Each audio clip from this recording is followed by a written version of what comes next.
ശ്രീകൃഷ്ണന്റെ പ്രിയപ്പെട്ട താമര എങ്ങനെ ചെളിയിൽ വളർന്നു?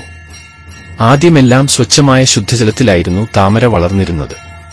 ചതുർഭുജനായ ശ്രീഹരിയുടെ ഒരു കൈയിൽ താമരപ്പൂ ഉണ്ടാവും. ശംഖ് ഭഗവാന്റെ ആഗമനത്തെ അറിയിക്കാനും ഗദയും ചക്രവും ദുഷ്ടനിഗ്രഹത്തിനും വേണ്ടിയാണ്. എന്നാൽ താമര കണ്ണൻ ഭക്തവാത്സല്യത്തിന്റെ ചിഹ്നമായാണ് കയ്യിൽ വച്ചിരിക്കുന്നത്.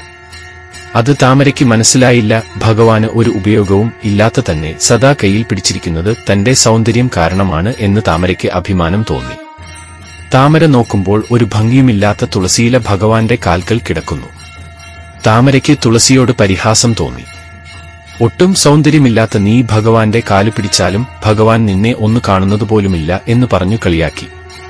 തുളസി ഒന്നും മിണ്ടിയില്ല. കാരണം താനനുഭവിക്കുന്ന ആനന്ദം ഈ താമരയ്ക്ക് എങ്ങനെ അറിയുവാനാവൂ? എത്രയെത്രയോ ഭക്തവൃന്ദങ്ങൾ അവരുടെ ഭക്തി ഈ തൃപ്പാദങ്ങളിലാണ് സമർപ്പിക്കുന്നത്. അതിന്റെ മാധുര്യം ഒരൽപ്പം നുകരാനായത് ഈ പാദസേവ ചെയ്തുകൊണ്ടല്ലേ? ഭഗവാൻ പറഞ്ഞു, സ്വച്ഛമായ ശുദ്ധജലത്തിൽ വളർന്ന നിന്റെ ഉള്ള് മാലിന്യം നിറഞ്ഞതാണ്.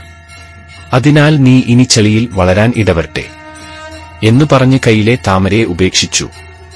താമരയ്ക്ക് പശ്ചാത്താപമായി. തന്റെ മനോഹാരിതയും ഭഗവാൻ പകർന്നു നൽകിയതാണ് എന്ന് താൻ മറന്നുപോയി.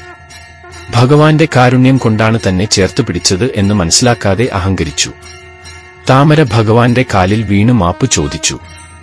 ഭഗവാൻ പറഞ്ഞു, ചളിയിൽ വളർന്നാലും നിന്റെ ശ്രേഷ്ഠത ഒരിക്കലും നശിക്കില്ല. ഒരിക്കൽ എന്റെ ഭക്തനായ ഗജേന്ദ്രൻ പ്രേമത്തോടെ എനിക്കായി നിന്നെ സമർപ്പിക്കുമ്പോൾ നീ വീണ്ടും എന്റെ കയ്യിൽ എത്തിച്ചേരും.